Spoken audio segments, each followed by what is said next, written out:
proudly delivered to you by IT Propaganda. IT Propaganda, an independent project by Roman Sokolov.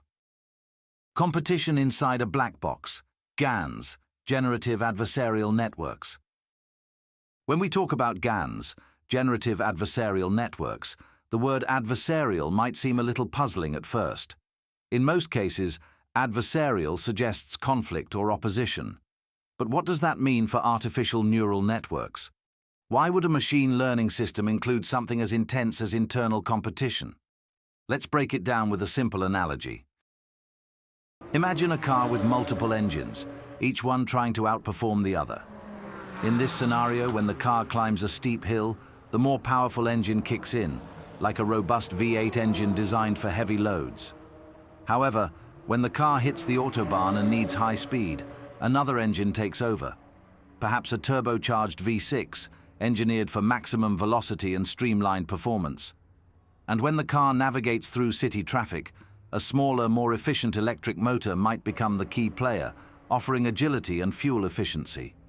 Each engine excels in a different situation, and their internal competition ensures that the car can adapt to any road it faces. Now let's think of GANs like this multi-engine car. In GANs we have two engines or networks, one called the generator and the other the discriminator. These two networks aren't just different in their functions, but they are actively competing with each other. The generator's job is to create something out of nothing, whether it's generating a realistic image or mimicking data patterns, while the discriminator's job is to scrutinize these creations and decide whether they're real or fake. So why is this competition necessary? Let's take a closer look. The generator is like an artist trying to paint a realistic picture, but at the beginning the artist is an amateur. Its creations are rough and easily recognizable as fake. Enter the discriminator, like an art critic, whose job is to assess whether the painting looks real or fake. With each iteration, the artist, generator, gets better at fooling the critic, discriminator. Meanwhile, the critic improves its ability to detect flaws in the artist's work. This dynamic forces both networks to become more skilled over time. The generator improves at creating more realistic outputs, and the discriminator sharpens its detection abilities. Where is the role of the human? Now here comes a fascinating question. Where is the role of the human in all of this? In traditional machine learning, humans often play the role of the discriminator, assessing the performance of a model and providing feedback. But with GANs, this role is automated. The discriminator replaces the human evaluator, autonomously assessing and critiquing the generator's outputs. This shift, from human oversight to machine-driven competition, raises important philosophical questions. Have we neural networked and automated the human's critical role? In the past, a human was the one distinguishing between real and fake. But in GANs, machines now do this job themselves.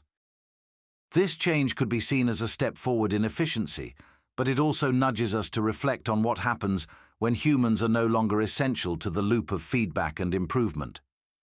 Does this signal a new era where human judgment is no longer needed? Or is it just one more tool that enhances human creativity by allowing machines to handle the tedious work of critique and refinement? A race with no winner. Let's revisit the car analogy. What if, instead of choosing the best engine for each scenario, the engines constantly tried to outdo each other in a race? The V8 engine might want to prove it can handle any terrain, even when it's not the most efficient choice for the autobahn. Meanwhile, the electric motor could try to outperform in speed, even though it's built for city streets. The result? Each engine improves because of this internal race, pushing the boundaries of their original capabilities. In GANs, this happens too.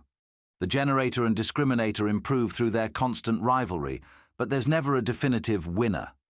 Instead, both become more specialized, resulting in a system where the generator eventually creates such high-quality outputs that even the highly skilled discriminator struggles to tell the difference between real and generated data. This is what makes GANs so fascinating.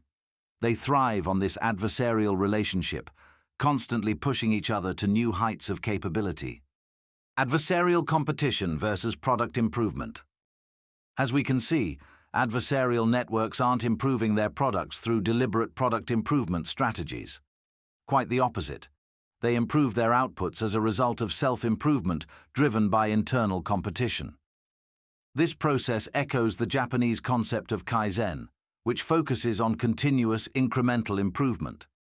But here, it's not humans improving the system.